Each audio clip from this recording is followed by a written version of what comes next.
Alright guys, what I want you to do is line up on me, left or right of me. We're going to practice a defensive line. I've looked a lot into this here, and according to, just from what I've seen, the German, that we're going to be basically utilizing what the Germans used in World War II, the German machine gun line. There's a little bit of history here. You guys just go ahead and stay on that line there. A little bit of history here. The Germans were absolutely ruthless during World War II with their machine guns. They actually had more machine guns per capita than any other army in the world at the time. And it's what made them such a vicious army to try to attack and assault. So I figured that would be a pretty good thing to emulate here on this game. So what we're basically going to do is, in a defensive line position like you guys are holding right here, it would be even better in a trench type situation. Zone that comes to mind would be like Snake Ravine, that sort of thing would be like an awesome trench area. But what you guys can do, or what you guys should do, is if you guys have an engineer or a heavy assault with a fully automatic rifle with 200 rounds, needs to be in the center of the line. And then everybody else needs to spread out to provide a defensive line to cover that machine gun in the center. So Hobo Ninja, you're the first engineer I saw. If you would set your turret up, and I want everybody else to spread out in a line on each side, left and right of the turret.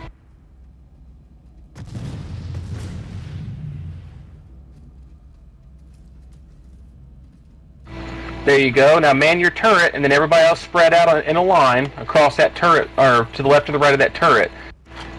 Now, again, you guys can also utilize terrain in this situation as well. If you guys would set up in a ravine that's similar to Quartz Ridge, you know how if you're coming down from Havar Tech Plant to Quartz Ridge, you guys have got that canyon wall on each side. That'll prevent you guys from getting flanked, and you guys can, hold the line pretty much indefinitely. I see somebody put down a mana anti-vehicle turret. That's awesome. If you guys are in a position where you guys cannot flank, then you guys on the flanks, which would be like Echo 4 Foxtrot and Whiskey for You. If you guys start getting flanked, you need to you guys need to direct your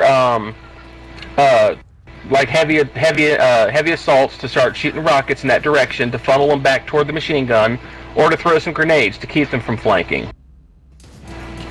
And from this position as well, if a bunch of tanks start rolling in on you guys can do a full retreat or a static retreat if it's a bunch of infantry and you guys can't hold the line. Alright, the purpose of, we're not going to actually do anything else. I just wanted to show you guys. This is more like a demonstration thing here. Again, this is the purpose of this is to promote teamwork, and it gives us the option of holding ground when the enemy is advancing. Again, this is a proven technique that was used in World War II. This game doesn't really utilize high-tech, gadgets that are out there today, like, F-16s flying over with laser-guided bombs that would just annihilate this shit. It's mostly infantry only in this game, unless, the rare tank surge from the NC. And of course, that would be a different story, but most of the time, it's infantry only in this, so this is why I wanted to teach you guys this stuff. Okay, we're going to move on to squad line assault.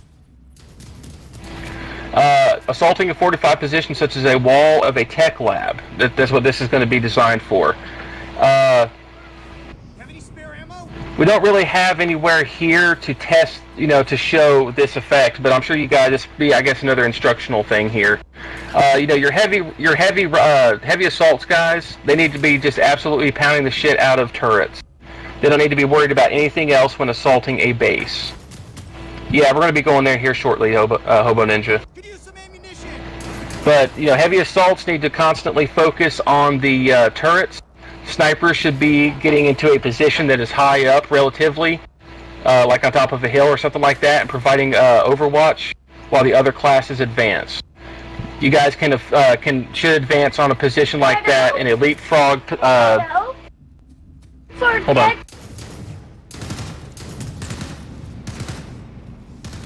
Sorry, my son, guys. You guys should advance on the position in a leapfrog in a leapfrog system similar to the static retreat. So, whoever, the squad leader, whatever you guys should call, okay, all the even numbers advance, while the heavies are taking out turrets, and you got snipers providing overwatch. Pretty simple stuff. Roger. Alright guys, this is very, very basic. This is very simple stuff here. And it's something, like, I actually rage quit the game. I didn't say anything to anybody the other night, but yeah, this is one of the biggest pet peeves I have in this game. Let's just pretend that the turret set up over there by Neurodragon is the flag point. Okay. Again, just like we did with the 5 minutes of silence during Phase 1 training, where you guys just sit there. I promise you, the enemy will come to you. There's absolutely no need for anybody to leave this fucking room unless there is a grenade thrown in here. Now, you guys also need to learn how to properly cover the doors. In this kind of a room, and every room is going to be different, let's just say there's only 2 people in here. How about everybody go out the door over here behind John John? Diavic, stay where you're at. Everybody go out the door to the right, or your left by John John. Alright, Diavic's back up into that corner you're at. Alright guys, this is a 2-man room secure right here. I'm watching the door to her right, she's watching the door to my right. Anybody that comes in, we're going to know exactly who's there. We're going to be able to both immediately turn and fire at anybody that comes through that door at the same time. 2 more people come in here and get in those other corners. What's up, everybody? There you go. Same thing. I want Echo 4 Foxtrot to be watching the door behind me, and I want Lone Wolf to be watching the door by Diavic. Again, anybody comes in here, it's going to be a crossfire set up immediately on the door. There should be absolutely no reason why anybody would get friendly fired. Alright, again, there should be absolutely no reason why anybody should get team killed in this situation. I mean, if somebody comes through the door at Diavic's corner, me and Lone Wolf are watching it, they're going to get capped. If anybody comes through the door behind me, you've got Echo 4 Foxtrot and Diavic's watching. Now, I want 2 more people, one going through the door on Diavic's side, and of course one person's going to be over on the other door. Everybody can come in this room if you want to see this setup.